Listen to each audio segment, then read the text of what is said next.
Welcome for fourth session of polynomials of class 10. Up to now we discussed about that one. What is called polynomial? What are the coefficients? What are the zeros of the polynomial? What is called the value of the polynomial? How we can find out the zeros of linear polynomial, quadratic polynomial, cubic polynomial by using the graphical method. And in exercise 3.2 we discussed about that one. How we can find out the zeros of a quadratic polynomial by drawing the shape parabola. Now we have to establish the relation between zeros and coefficients of a polynomial. Generally, a linear polynomial variable x is ax plus b, where a is not equal to 0. So the zero of a linear polynomial ax plus b is minus b by a. Here b is nothing but the constant term, that is equal to minus constant term by coefficient of x. Coming to the quadratic polynomial. If alpha, so quadratic polynomial having that at most two zeros. So the two zeros you can assume as alpha and beta. If alpha and beta are the zeros of a quadratic polynomial, p of x is equal to ax square plus bx plus c, where a is not equal to 0. If alpha and beta are the zeros, then x minus alpha and x minus beta are the factors of p of x. If x minus alpha, x minus beta are the two linear factors, he has given us the quadratic equation or quadratic polynomial ax square plus bx plus c can be written as ax square plus bx plus c equal to k times of x minus alpha into x minus beta, where k is a constant. Why we are taking k here? So the first term is ax square. Whenever the two linear factors, you can multiply x into x, you are written as x square. In this side, ax square is there. That means x square is having some multiple a. So here, what is that multiple? We don't know. That's why we can assume that is k. That's why we can write as ax square plus bx plus c as k times of x minus alpha into x minus beta. So here binomial into binomial, that is x of x minus beta minus alpha of x minus beta. With x you can multiply x into x square minus x into beta x beta minus alpha into x alpha minus into minus plus alpha into beta alpha beta. So take x common in the middle two terms. So minus of you can take common, minus of alpha plus beta of x plus alpha beta. Now with k you can multiply, then ax square plus bx plus c is equal to k times of x square minus k of alpha plus beta of x plus k into alpha beta. By comparing the coefficients of x square terms, we are getting a is equal to k. By comparing the coefficient of x term, b is equal to, in the left hand side, in the right hand side, minus k of alpha plus beta. You know the k value is nothing but a, that is equal to minus a of alpha plus beta. You want to get alpha plus beta, then send minus a that side, then that becomes minus b by a equal to alpha plus beta. Here b is nothing but coefficient of x, a is nothing but coefficient of x square. That means the sum of the roots of the quadratic polynomial, if you are taking the roots alpha and beta, then the sum of the roots is nothing but minus coefficient of x by coefficient of x square. By comparing the constant terms, in the left hand side c is equal to, in the right hand side k times of alpha beta, k is nothing but a you are getting here, so replace the k value as a into alpha beta. Alpha beta is nothing but k, a is multiplying, go the side doing the division. C by a is equal to alpha beta.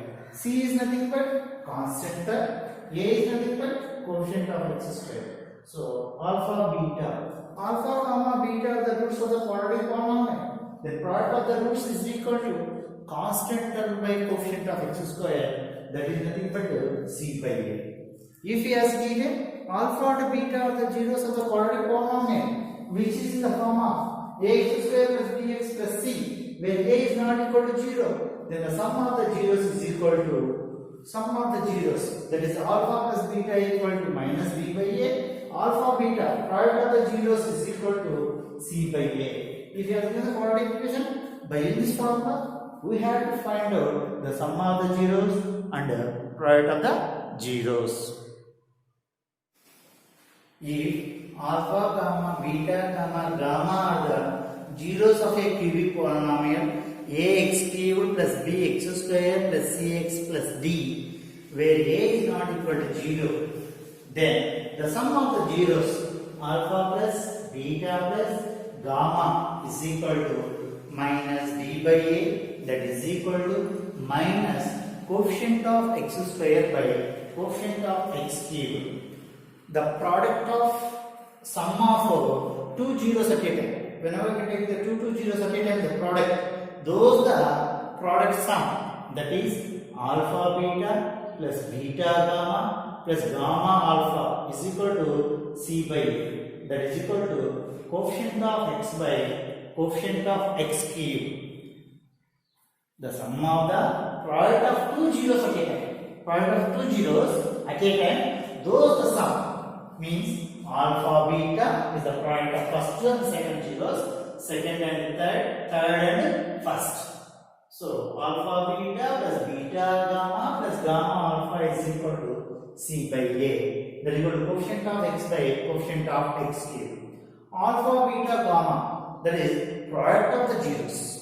Product of the zeros of a cubic polynomial, that is equal to minus d by a. Minus d by a, minus after the plus, plus after the minus.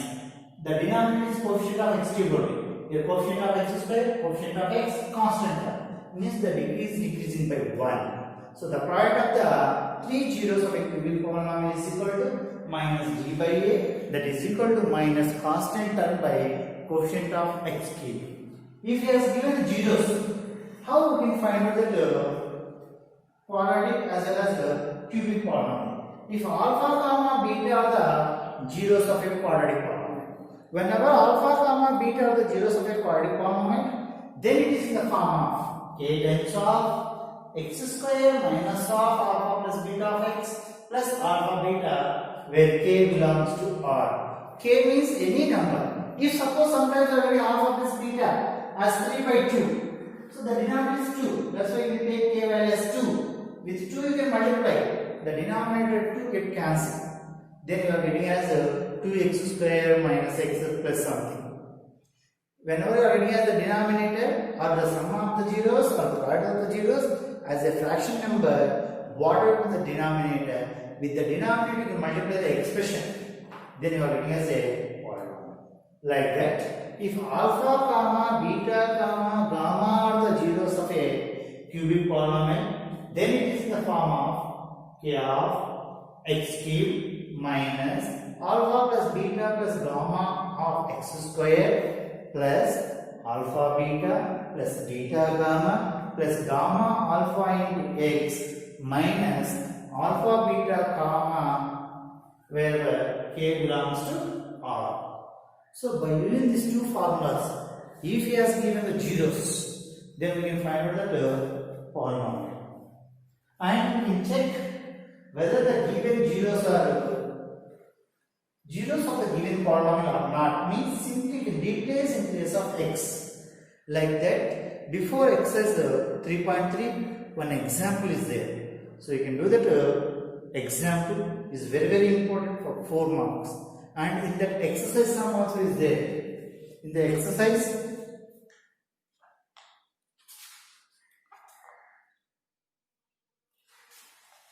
the fourth sum, verify 1, minus 1 and minus 3 are the zeros of the cubic polynomial x cubed plus 3x square minus x minus 3, and check the relationship between zeros and the coefficients. That's all.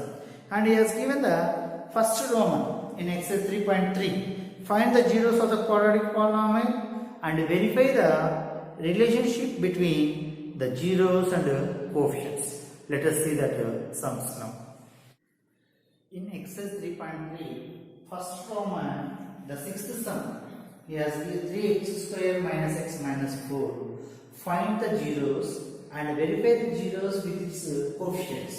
So here we will do the first one, splitting the middle term. Here the middle term is minus x.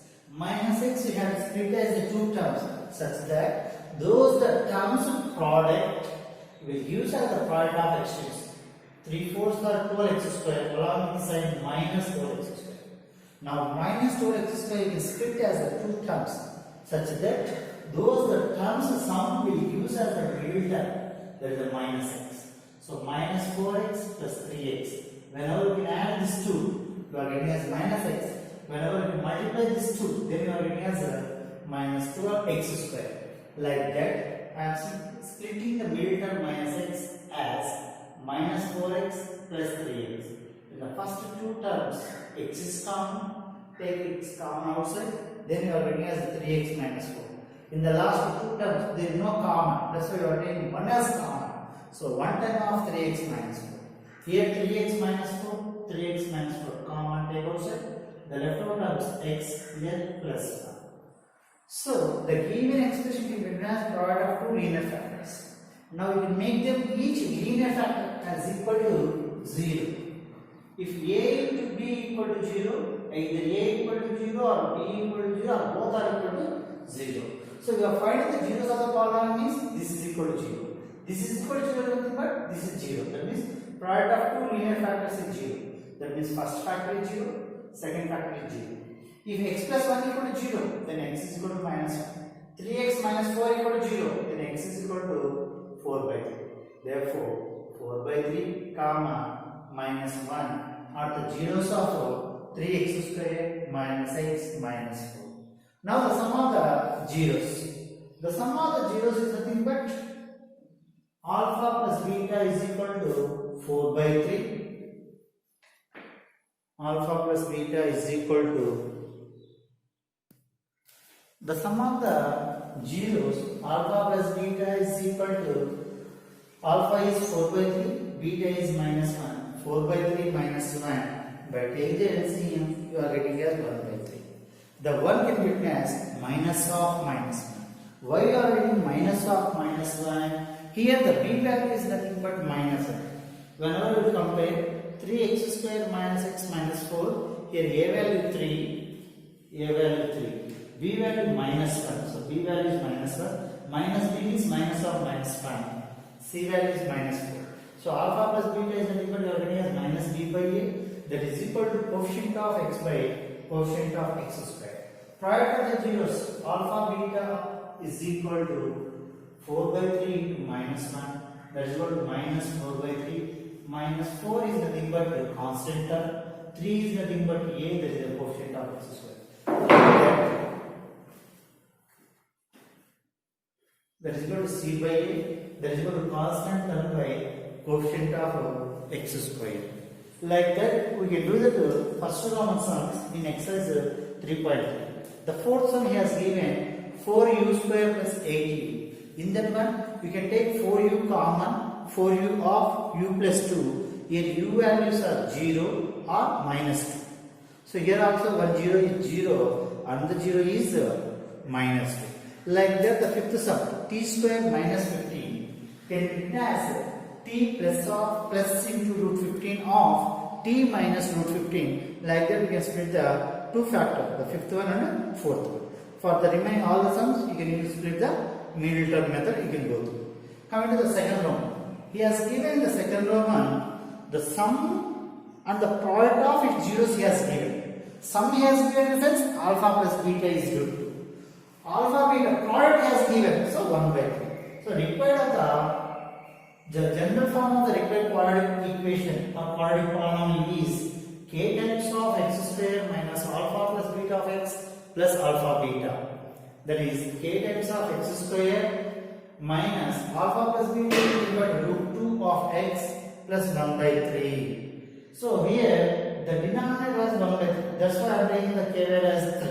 What is the denominator? If you are getting a denominator 4, you can take the k value as 4. If k value equal to 3, then the required polynomial is 3x square. 3x square minus 3 into root 2x plus 3 into 1 by 3, then you are getting as 1. So 3x square minus 3 into root 2x plus 1 is the required quadratic polynomial whenever he has given the sum and product. Coming to the third round, find the quadratic polynomial if zeros alpha comma beta given in the case. That means he has given alpha as 2, beta as minus 1. Then you can find out first alpha plus beta and alpha beta. Like that in the third sum also, 1 by 4 comma minus 1. Here alpha value is 1 by 4, beta value is minus 1. First you can find out alpha plus beta, next find out alpha beta, then substitute in the required quadratic polynomial, then you are getting as third polynomial. So it is the time to do the assignment in exercise 3.3, 1, 2, 3, 4 Romans. Already we discussed the two sums by observing that the example 7 before the page in exercise 3.3 and complete that assignment. If you have any doubts, you can contact my personal number through WhatsApp. Thank you. Do exercise 3.3, 1, 2, 3, 4 Romans.